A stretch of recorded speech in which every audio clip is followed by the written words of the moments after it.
नेहा है। ओके, रहने वाले कहाँ के आप? मैं गुरदासपुर की रहने वाली हूँ। आप अपनी गवाही बताएं, मई 2025 में क्या हुआ था आपको? मई 2025 में मैं घर का काम करी थी और काम करते करते मेरा पैर स्लिप हो गया था, तो मेरे बैक में चोट आई थी। तो उसके बाद मैंने ज़्यादा ध्यान नहीं दिया, लेकिन रात को जब मैं खाना बना रही थी तो मैंने अपने हस्बैंड को सर्व करना था खाना, तो जब मैं प्लेट में डाल रही थी तो मेरा हाथ जो है वो एकदम से ट्विस्ट हो गया था, पीछे को मुड़ गया। और उसके बाद मेरे हस्बैंड और मेरे फैमिली वाले मुझे हॉस्पिटल लेके गए और हॉस्पिटल वालों ने बोला कि इनकी MRI वगैरह करवा लो, क्योंकि इनके बार बार हैंड ट्विस्ट हो रहे हैं। और उसके बाद हमने MRI वगैरह करवाई और लेकिन उसमें कुछ खास दिखा नहीं, तो हम घर पे आ गए। और घर पे आने के बाद उसके बाद थोड़े दिन बाद जब मैंने ऐसे ही मेडिसिन खाई थी और काफ़ी हॉस्पिटल गुरदासपुर में ही चेंज किए थे, तो एक दिन मैं जब उठी तो मेरी लेग्स पैरालाइज थी दोनों, मैं बिल्कुल भी चल फिर नहीं पा रही थी। और उसके बाद जब मेरी लेग्स पैरालाइज हो गई तो मैं टोटली अपनी फैमिली पे डिपेंड हो गई थी। मुझे वॉशरूम, टॉयलेट वगैरह सब कुछ मेरे हस्बैंड और मेरी फैमिली वाले लेके जाते थे। और उसके बाद मेरे फैमिली वाले मुझे KDH हॉस्पिटल में लेके गए, जो कि डलहौजी रोड पठानकोट पे हैं। तो वहाँ पे उन्होंने मुझे ICU में रखा 3-4 दिन के लिए, लेकिन वहाँ पे भी मेरी कोई भी इम्प्रूवमेंट नहीं हुई, कोई भी रिकवरी स्टार्ट नहीं हो रही थी। तो वहाँ पे मैंने जब मुझे कोई भी फ़र्क नहीं पड़ रहा था तो वहाँ से भी मेरी फैमिली ने मुझे डिस्चार्ज करवा लिया। और जब हम घर पे आ गए तो फिर भी हमने डॉक्टरों को दिखाना छोड़ा नहीं, हमने 7 से 8 डॉक्टर चेंज किए। हम डॉक्टर्स को दिखाते रहे, लेकिन डॉक्टर को कुछ भी पता नहीं चल रहा था। वो बोल रहे थे कि हमें कुछ भी पता नहीं चलता कि ऐसे क्यों हो रहा है, क्यों। सबकी अपनी अपनी राय की, कोई कह रहा था इनका ब्लड का फ्लो अच्छे से नहीं हो रहा, कोई बोल रहा था इनके ब्रेन का करंट बढ़ गया, ऐसे है ऐसे है। किसी को भी कुछ अच्छे तरीके से पता नहीं चल रहा था। और उसके बाद मैंने ऐसे ही मैं बहुत परेशान हो चुकी थी, मेरे फैमिली वाले भी बहुत परेशान हो चुके थे, कभी कहीं लेके जाते थे। वीडियो जो आप सामने देख रहे हैं स्क्रीन के ऊपर, ये आपकी वीडियो कब की है? ये जी मई 2025 की है, जब मेरे चोट लगी थी तब उस दिन की है। ओके, तो जब कितने डॉक्टर्स चेंज किए आपने? मैंने 7 से 8 डॉक्टर चेंज किए थे। जो ब्रेन के स्पेशलिस्ट हैं? हाँ जी, सभी पेन के स्पेशलिस्ट थे, अच्छे अच्छे डॉक्टर थे, बड़े बड़े हॉस्पिटल्स वाले थे। उन्होंने प्रॉब्लम क्या बताई थी कि ब्रेन में हुआ क्या एक्चुअल में?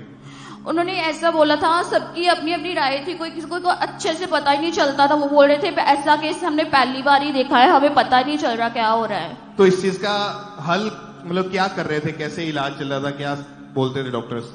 वो सिर्फ मेडिसिन दे देते थे। और जहाँ मैं ICU में थी वहाँ मुझे काफ़ी सारी लेग्स पे ऐसे मशीन वगैरह लगाई थी कि जिसके साथ मेरे मूवमेंट स्टार्ट हो, लेकिन कुछ भी ऐसे फर्क नहीं पड़ रहा था। ओके, तो उस समय आप कंप्लीटली बेड के ऊपर थे? हाँ जी। तो कौन आपको संभालता था? अगर टॉयलेट बाथरूम तक जाना होता तो कौन हेल्प करता था? मेरे हस्बैंड लेके जाते थे और साथ में मेरी फैमिली हेल्प कर देती थी। ओके, आप बताएं भाई कि इनकी उस समय कंडीशन कैसी थी?